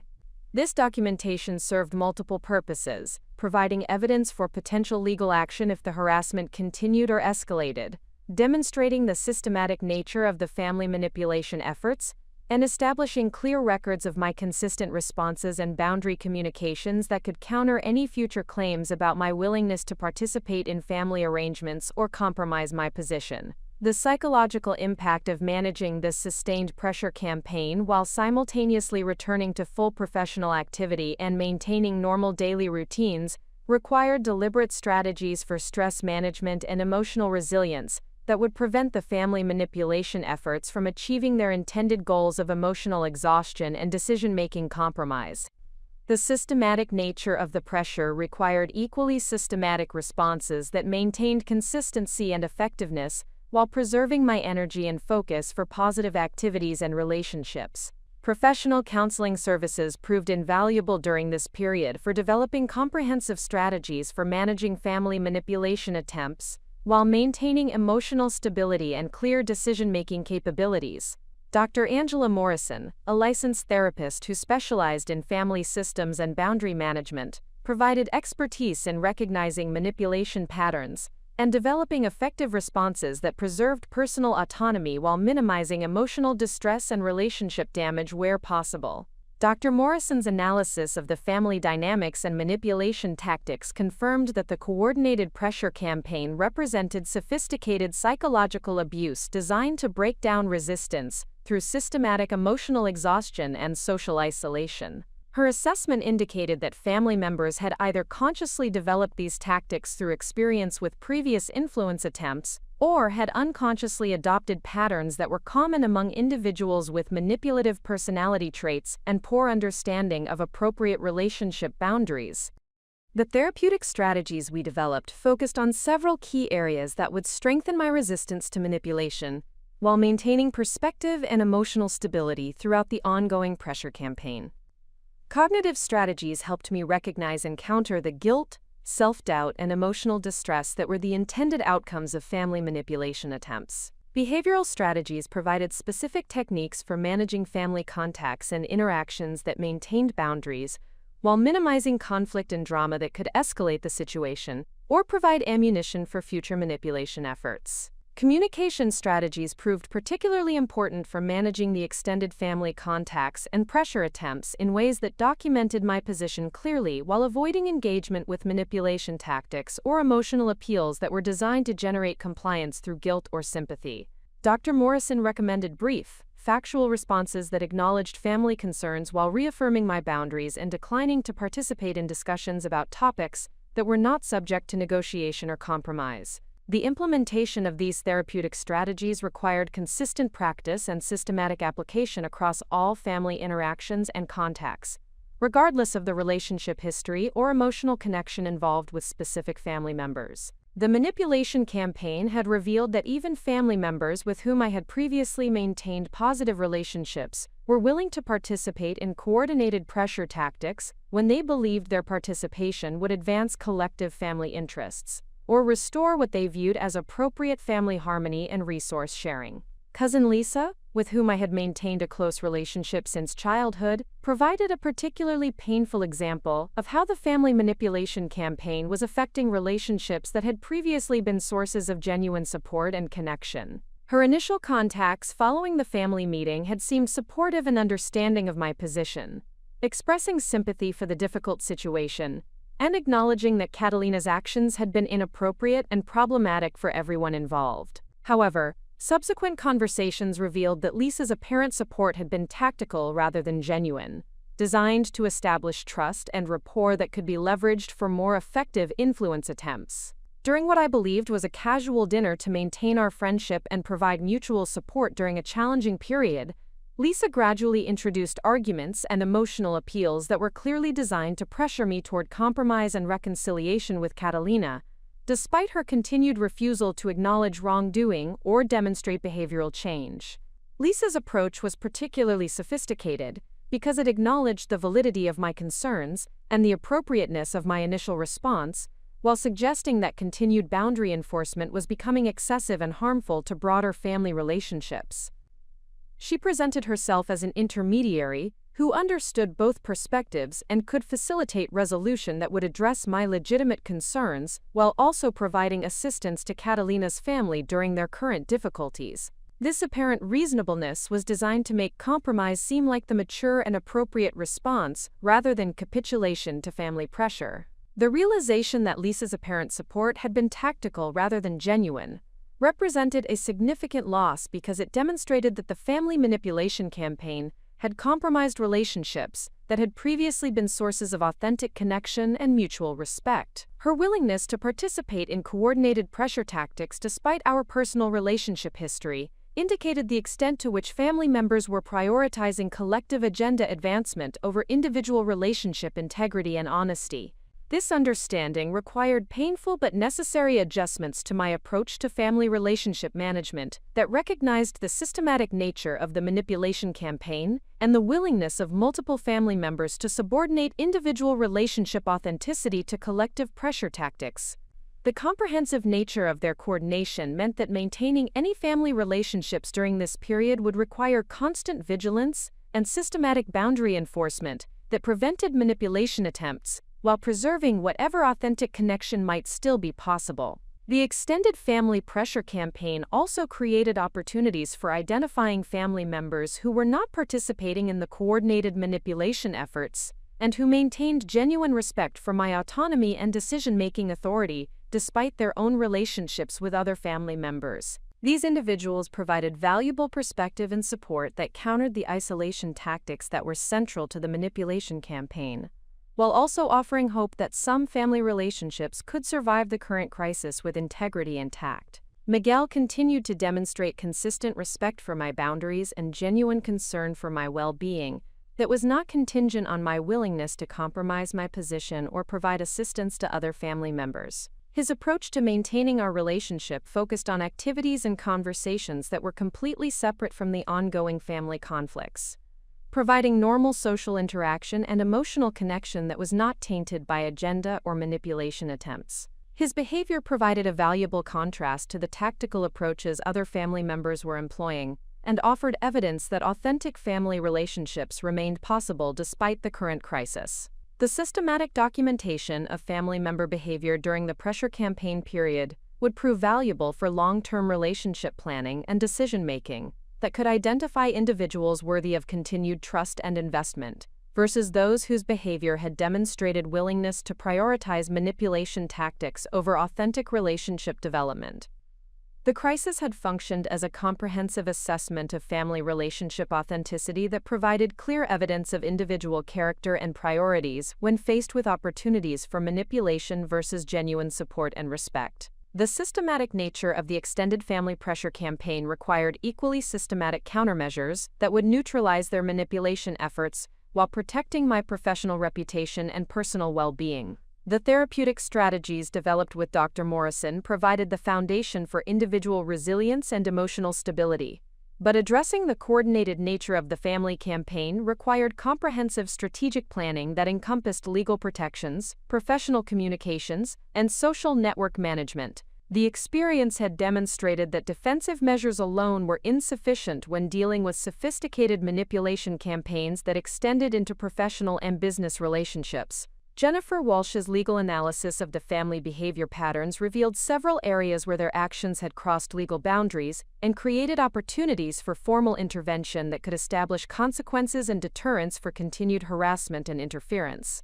The systematic documentation we had maintained throughout the pressure campaign provided evidence of coordinated harassment that met legal thresholds for restraining order consideration, particularly given the extension into my professional relationships and the potential impact on my business reputation and client relationships. The decision to pursue formal legal remedies required careful consideration of potential benefits and risks, including the possibility that legal action could escalate family conflicts and create additional complications for ongoing relationship management. However, the continued expansion of the pressure campaign into professional and business contexts had created circumstances where informal boundary enforcement was no longer sufficient to protect my legitimate interests and legal rights. The family's willingness to potentially damage my professional reputation demonstrated that they were prepared to cause significant harm in pursuit of their agenda. The restraining order application process provided opportunities to present comprehensive evidence of the coordinated harassment campaign and establish formal legal boundaries that would create consequences for continued manipulation attempts and interference with my personal and professional activities. The documentation included recorded phone conversations, text message threads, email communications, and witness statements from professional colleagues who had been contacted by family members without authorization or appropriate justification for such contacts. The evidence presented in the restraining order application revealed the sophisticated nature of the family coordination and the systematic approach they had developed for applying pressure across multiple relationship contexts and communication channels. The pattern of contacts demonstrated advanced planning and strategic coordination that indicated conscious intent to cause emotional distress and potentially damage my professional relationships, rather than genuine attempts to resolve family conflicts through appropriate discussion and negotiation. Judge Catherine Reynolds, who reviewed the restraining order application, expressed concern about the systematic nature of the harassment campaign and the extension into professional relationships that could constitute interference with business activities and potential defamation. Her preliminary review indicated that the evidence met legal standards for harassment and potentially approached criminal thresholds for stalking behavior, given the coordinated nature of the campaign and its systematic attempt to affect multiple areas of my personal and professional life. The formal legal intervention had immediate effects on family behavior patterns as they became aware that their actions had legal consequences and were being monitored through official channels. The restraining order established clear boundaries about acceptable contact methods and frequency, while creating penalties for violations that would result in criminal charges and potential jail time for family members who continued harassment or interference activities. The professional communication strategy I developed in coordination with Jennifer Walsh focused on proactive outreach to key clients, colleagues, and industry contacts to address any concerns or misinformation that might have resulted from unauthorized family contacts. This approach involved transparent communication about the situation, while maintaining appropriate privacy boundaries about family details that were not relevant to professional relationships and business activities. Sandra Martinez appreciated the professional manner in which I addressed the situation and confirmed that her confidence in my professional capabilities and reliability had not been affected by the family interference attempts. Her feedback indicated that my proactive communication and systematic approach to managing the situation had actually enhanced her perception of my crisis management capabilities and professional integrity. The transparency and accountability I demonstrated in addressing potential concerns created stronger rather than weaker professional relationships. The response from other clients and professional contacts followed similar patterns of appreciation for my direct communication and professional handling of what could have been a disruptive situation. Several clients noted that my systematic approach to managing family interference demonstrated organizational capabilities and integrity that strengthened their confidence in my business practices and long-term reliability. The crisis had inadvertently provided opportunities to demonstrate professional competence and character that enhanced rather than damaged my business reputation. The implementation of comprehensive countermeasures also required strategic management of social relationships and community connections that could be affected by ongoing family conflicts and manipulation attempts. The family's willingness to involve professional contacts suggested that they might also attempt to influence community relationships, social organizations, and other networks that could impact my personal well-being and social support systems. The approach I developed for protecting social and community relationships involved proactive communication with key individuals and organizations that provided important social support and community connection. This communication focused on providing context for any potential contacts from family members, while establishing clear expectations that personal family conflicts should remain separate from community and social activities. This strategy emphasized transparency and accountability while maintaining appropriate privacy boundaries about family details. The response from community and social contacts demonstrated strong support for my position and appreciation for the professional manner in which I was managing a difficult family situation. Several friends and acquaintances noted that my systematic approach to establishing boundaries and protecting my interests had actually strengthened their respect for my character and decision-making capabilities. The crisis management skills I had developed through managing the family situation translated into enhanced credibility and leadership recognition within my professional and social networks. Dr. Morrison's continued therapeutic support proved essential during this period for maintaining perspective and emotional stability, while implementing comprehensive countermeasures that required sustained focus and strategic thinking. The systematic nature of the family manipulation campaign created ongoing stress and emotional challenges that could have compromised my decision-making capabilities and professional performance without appropriate support and coping strategies. The therapeutic work during this period focused on developing advanced strategies for managing complex family dynamics while maintaining personal autonomy and professional focus.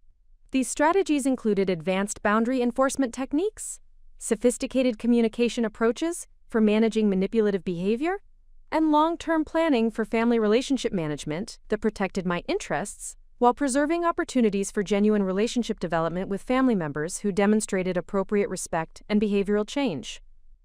The implementation of legal protections and professional communication strategies created immediate reductions in family pressure and interference attempts, as they recognized that continued manipulation efforts would result in serious legal consequences and potential criminal charges.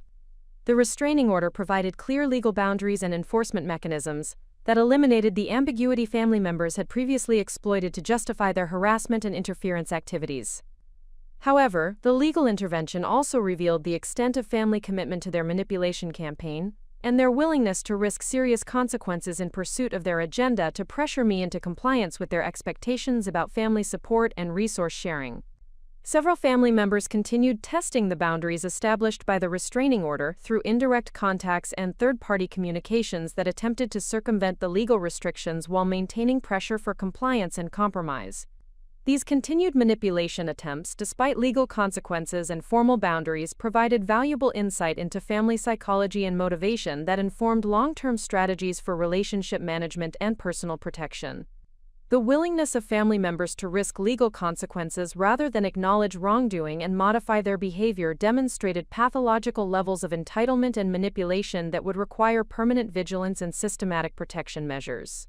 The documentation of continued boundary violations despite legal consequences created additional evidence for potential criminal charges and enhanced legal protections that could establish more severe consequences for ongoing harassment and manipulation attempts. Jennifer Walsh's analysis indicated that persistent violations of restraining order provisions could result in criminal contempt charges and potential jail time for family members who refused to comply with court-ordered boundaries and behavioral modifications. The business impact assessment conducted during this period revealed that the comprehensive crisis management approach had actually strengthened my professional position and created new opportunities for client development and business growth. The systematic approach to managing family interference had demonstrated crisis management capabilities and professional integrity that attracted interest from potential clients who valued reliability and systematic problem-solving approaches in their consultant relationships. 3 new client inquiries resulted directly from referrals by existing clients who had been impressed with my professional handling of the family interference situation. These potential clients specifically noted that my transparent communication and systematic approach to managing personal challenges while maintaining professional excellence demonstrated capabilities they valued for their own environmental consulting needs and project management requirements. The financial impact of implementing comprehensive legal protections and professional countermeasures had been significant but manageable due to the business growth and enhanced client relationships that resulted from the crisis management approach. The investment in legal services, therapeutic support, and professional communication had paid dividends in terms of enhanced business reputation and new client opportunities that more than offset the costs involved in protecting my interests and establishing appropriate boundaries. The comprehensive countermeasures had also created opportunities for developing expertise and reputation in crisis management and boundary enforcement that could benefit other individuals facing similar family manipulation and harassment situations. The systematic approach I had developed for managing coordinated pressure campaigns and professional interference could serve as a model for others dealing with similar challenges in their personal and professional lives. Dr. Morrison's assessment of my progress and capability development during this period indicated that the crisis management skills and boundary enforcement techniques I had developed represented significant personal growth and enhanced emotional intelligence that would benefit all areas of my personal and professional development. The experience had required developing advanced communication skills, strategic thinking capabilities, and emotional resilience that would serve me well in future challenges and opportunities. The therapeutic work had also revealed underlying family dysfunction patterns that extended far beyond the immediate property violation incident and indicated systemic problems with boundary recognition, individual autonomy respect, and manipulative behavior patterns that affected multiple family relationships and interactions. This understanding provided valuable perspective on my family background and childhood experiences that explained some of the challenges I had faced in developing appropriate boundary enforcement skills and recognizing manipulation tactics. The systematic documentation and analysis of family behavior patterns had created comprehensive evidence of dysfunction and manipulation that could inform future decisions about relationship involvement and boundary management. The crisis had functioned as an intensive assessment period that revealed individual family members' character, priorities, and willingness to respect appropriate boundaries under pressure situations. The countermeasures implementation had also strengthened relationships with family members who had maintained appropriate boundaries and demonstrated genuine respect for my autonomy and decision-making authority throughout the crisis period. Miguel's continued support and respect for my position had been particularly valuable in maintaining perspective and emotional connection during a challenging period of relationship assessment and boundary enforcement. The contrast between family members who participated in manipulation campaigns versus those who maintained respectful boundaries provided clear guidance for future relationship investment and development decisions. The crisis had eliminated ambiguity about individual family members, character, and priorities, while creating opportunities for strengthening relationships with those who demonstrated integrity and appropriate respect for personal autonomy and individual rights. The comprehensive crisis management approach I had developed during the family conflict period had created unexpected opportunities for professional advancement and business expansion that demonstrated the strategic value of maintaining integrity and systematic problem-solving capabilities under extreme pressure. The enhanced reputation for reliability and crisis management expertise that resulted from my professional handling of family interference had attracted the attention of larger organizations and government agencies that required environmental consulting services with proven track records of performance excellence and operational stability. The first significant opportunity emerged through a recommendation from Sandra Martinez at the County Planning Department, who had observed my systematic approach to managing professional challenges while maintaining service excellence and project deliverable commitments. Her assessment indicated that my crisis management capabilities and professional integrity represented exactly the type of consultant reliability that state environmental agencies required for their most critical projects and long-term strategic initiatives. The California Department of Environmental Quality had issued a request for proposals for a comprehensive environmental impact assessment covering a major infrastructure development project in the Central Valley region. The project involved coordination between multiple government agencies, private development firms, and environmental advocacy organizations that required sophisticated management capabilities and proven expertise in regulatory compliance and stakeholder coordination. The consulting contract represented a significant opportunity for business growth and professional recognition that could establish my firm as a leading provider of environmental services for large-scale government projects. The proposal development process required demonstrating not only technical environmental expertise and regulatory knowledge, but also organizational capabilities and crisis management experience that would ensure project completion despite potential challenges, stakeholder conflicts, and changing regulatory requirements. The family conflict crisis had inadvertently provided comprehensive evidence of my ability to maintain professional excellence while managing complex interpersonal challenges and systematic pressure campaigns that could disrupt project focus and service delivery. The proposal presentation emphasized the strategic planning capabilities and systematic problem-solving approaches I had developed through managing coordinated challenges that extended across multiple relationship contexts and communication channels. The documentation and evidence management systems I had implemented for family boundary enforcement translated directly into project management capabilities that could ensure comprehensive oversight and accountability for large-scale environmental assessment projects. The interview process with the Department of Environmental Quality Selection Committee provided opportunities to demonstrate the crisis management expertise and professional integrity that had been developed through managing family manipulation campaigns, while maintaining business growth and client relationship excellence. The committee members expressed particular interest in my approach to managing complex stakeholder relationships and coordinated pressure tactics that could compromise project objectivity and regulatory compliance requirements. Dr. Patricia Hernandez, the department director who chaired the selection committee, noted that environmental consulting projects frequently involved managing competing interests and systematic pressure from development firms, advocacy organizations, and political entities that attempted to influence assessment outcomes through various direct and indirect influence tactics. The experience I had gained in recognizing and countering coordinated manipulation campaigns provided valuable expertise for maintaining project integrity and scientific objectivity despite systematic pressure attempts. The contract award notification arrived 6 weeks after the proposal submission and represented the largest single project commitment my firm had secured since beginning independent practice. The financial value of the contract would more than double my annual revenue while providing opportunities for staff expansion and capability development that could support additional, large-scale project opportunities.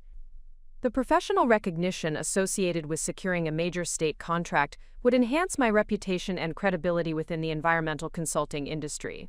However, the contract also required significant organizational expansion and capability development that would test the business systems and operational procedures I had established during the initial years of independent practice.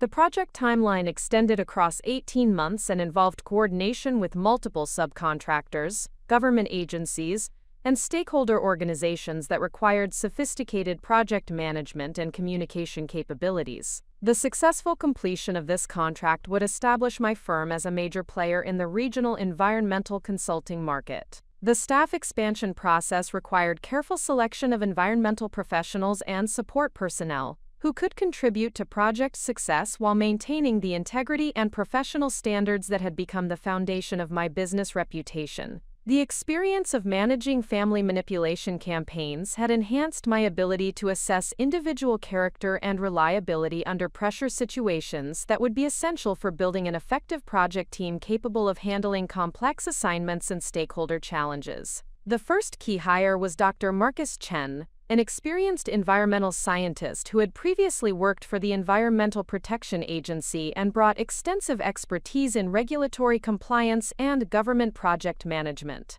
His background included managing large-scale environmental assessments for federal agencies and coordinating multi-stakeholder consultation processes that involved competing interests and complex political considerations. His experience complemented my technical expertise while providing additional credibility and capability for government contract work. The second critical addition was Patricia Williams, a project coordinator with extensive experience in environmental consulting firm operations and government contract administration.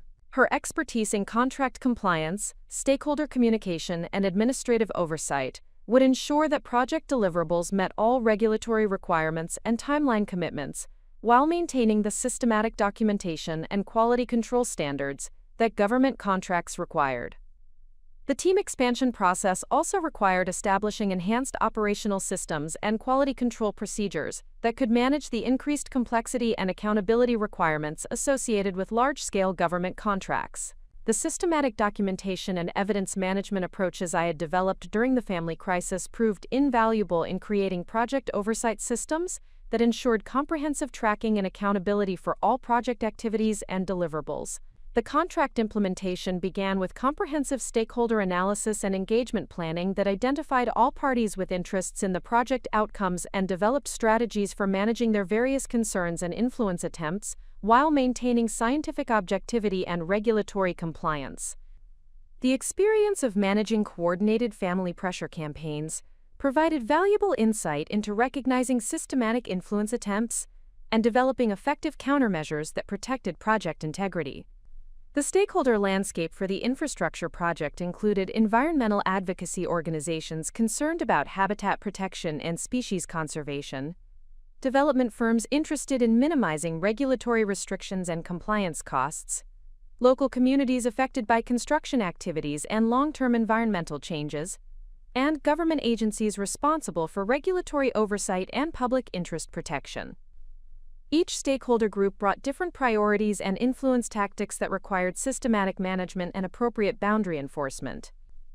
The environmental advocacy organizations employed sophisticated pressure tactics that included media campaigns, political lobbying, and coordinated public participation activities designed to influence assessment outcomes toward maximum environmental protection, regardless of economic or practical considerations. Their approach demonstrated many similarities to the coordinated family pressure campaign, including systematic messaging, coordinated communications, and attempts to generate public sympathy and emotional response, rather than focusing on scientific evidence and regulatory requirements. The development firms utilized equally sophisticated influence attempts that included economic arguments, political pressure through elected officials, and technical challenges to assessment methodologies that could delay project timelines or modify regulatory requirements.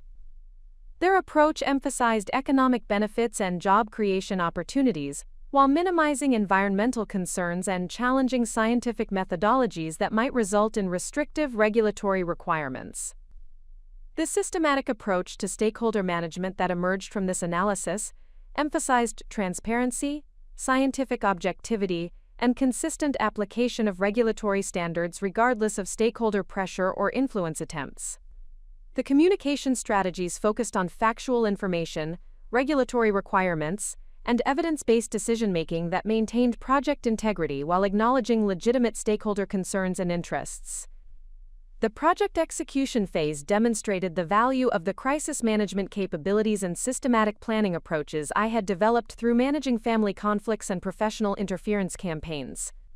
The coordination requirements for managing multiple subcontractors, government agency oversight, and stakeholder consultation processes required exactly the type of systematic organization and boundary enforcement that had been essential for managing coordinated family manipulation attempts. The first major challenge emerged when environmental advocacy organizations attempted to influence assessment outcomes through coordinated media campaigns and political pressure that questioned the objectivity and competence of the consulting team. Their tactics included public statements challenging our professional credentials, social media campaigns suggesting bias toward development interests, and coordination with political organizations to generate pressure for enhanced environmental restrictions, regardless of scientific evidence. The response strategy I developed drew directly from the experience of managing family manipulation campaigns and professional interference attempts.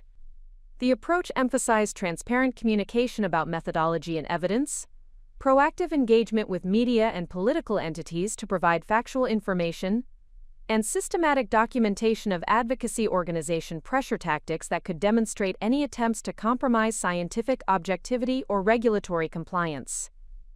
Dr. Chen's experience with federal agency politics proved invaluable in managing the advocacy organization pressure campaign, while maintaining focus on scientific assessment requirements and regulatory compliance standards. His understanding of government oversight expectations and political sensitivity provided guidance for navigating stakeholder pressure without compromising project integrity or professional credibility. The development firm pressure tactics required different but equally systematic management approaches that emphasized regulatory requirements and scientific methodology standards that could not be compromised, regardless of economic arguments or political influence attempts. The boundary enforcement techniques developed for managing family manipulation attempts translated directly into project management strategies that maintained assessment objectivity despite systematic pressure from multiple sources.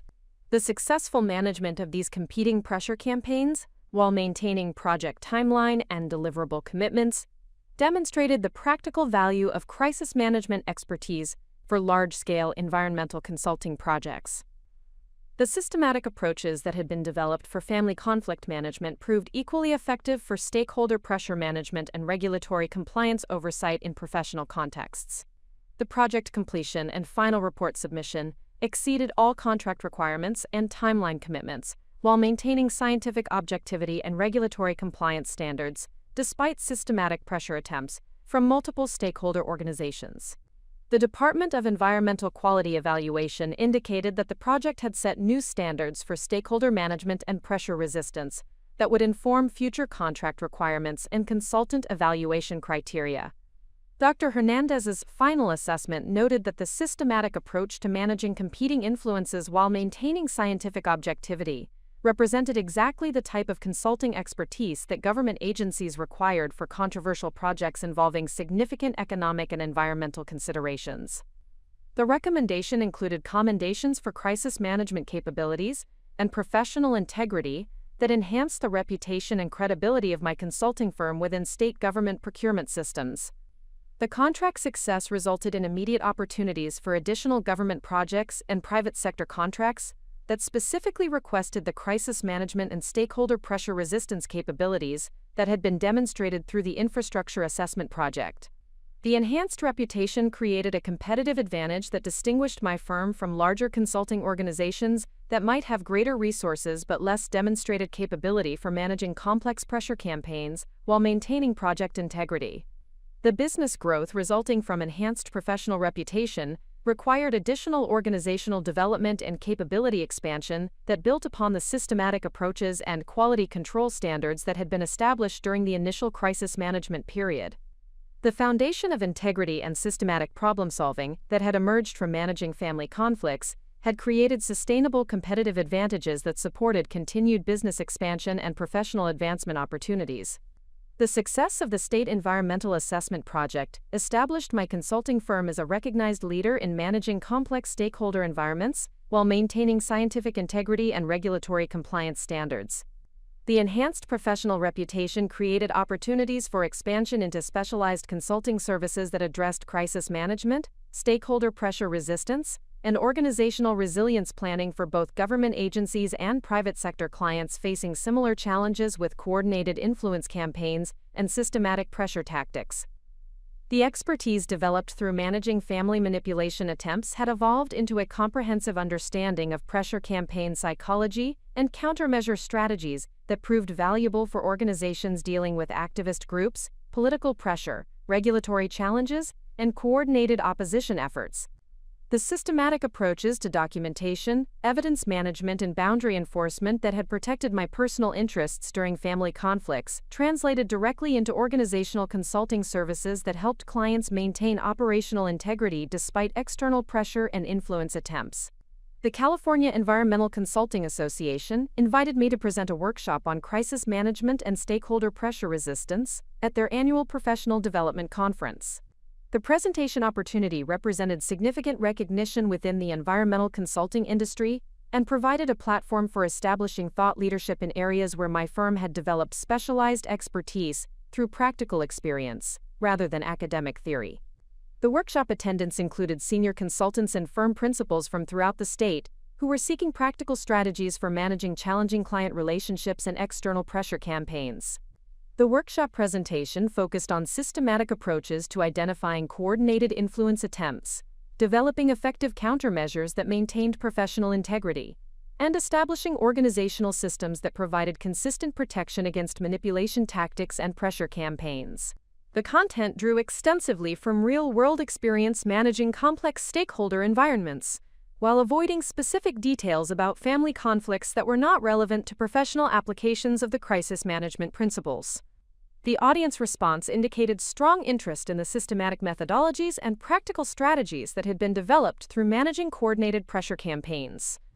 Several attendees noted that their firms had struggled with similar challenges involving activist organizations, political pressure groups, and client manipulation attempts that had compromised project outcomes and professional relationships. The structured approach to pressure resistance and boundary enforcement provided practical solutions for problems that many consulting firms faced but had not addressed systematically. The workshop's success resulted in consulting engagement opportunities from 3 major environmental consulting firms that wanted to implement similar crisis management capabilities within their organizations. These engagements involved developing customized training programs, establishing organizational policies and procedures for managing pressure campaigns, and providing ongoing advisory services for firms dealing with challenging stakeholder environments and coordinated opposition efforts. The expansion into organizational consulting services required additional capability development and staff expertise that could support specialized training and advisory services while maintaining the core environmental consulting practice that remained the foundation of my business operations. The growth required careful balance between new opportunity development and preservation of the systematic quality control and client service standards that had established my firm's reputation for excellence and reliability. However, the increasing professional recognition and business expansion created new opportunities for family members to attempt interference with my professional relationships and business operations. The enhanced visibility that accompanied conference presentations and industry recognition made my professional activities more accessible to family manipulation attempts, while also creating higher stakes for potential reputation damage that could result from coordinated interference campaigns. Catalina's approach to undermining my professional success revealed sophisticated understanding of reputation management vulnerabilities and strategic thinking about how to cause maximum damage to business relationships and industry credibility. Rather than continuing direct confrontation tactics that had been neutralized through legal protections and boundary enforcement, she began implementing indirect sabotage efforts that attempted to damage my professional reputation through misinformation campaigns and strategic manipulation of professional and social networks. The initial sabotage attempts focused on social media platforms where professional contacts and industry colleagues might encounter negative information about my character and business practices.